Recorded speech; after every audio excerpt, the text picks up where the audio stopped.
সৌহার্দ্যপূর্ণ আচরণ থাকে এবং দেশ ও মানুষের স্বার্থ রক্ষায় যুবদলের যেন পাশে থাকতে পারে কর্মীদের, সেইভাবেই আমরা এগিয়ে যাব।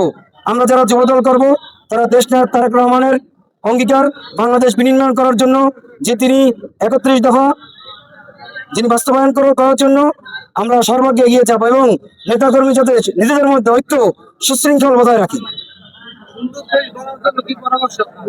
সুন্দর দেশ গড়ার জন্য আজকে আমাদের সবাইকে এগিয়ে যেতে হবে এবং দেশ ও জাতির স্বার্থে দলের যেই হোক না কেন কারো পক্ষ অবলম্বন করা যাবে না। ফ্যাসিস্ট সরকার আওয়ামী লীগ যেভাবে দলীয়করণ করে দেশে হামলা মামলা নির্যাতনের মাধ্যমে বাংলাদেশের মানুষ এবং একটি দলকে বিচ্ছিন্ন করেছে, আপনারা দেখেছেন শেখ হাসিনা কিভাবে বাংলাদেশের মানুষ লাল কার্ড দেখিয়েছে, যার কারণে ফ্যাসিস্ট শেখ হাসিনা বাংলাদেশ থেকে বিতাড়িত হতে বাধ্য হয়েছে।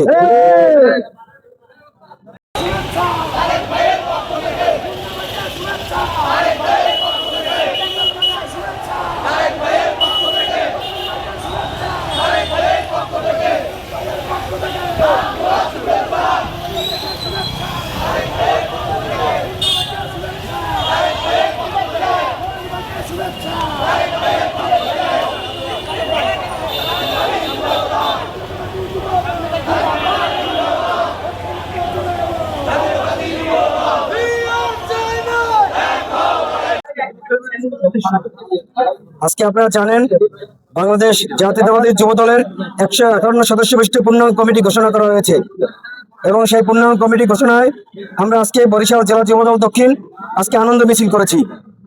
আমি তারেক আল ইমরান, বরিশাল জেলা ছাত্র দলের সাবেক সভাপতি এবং বর্তমান বরিশাল জেলা যুবদল দক্ষিণের একজন কর্মী।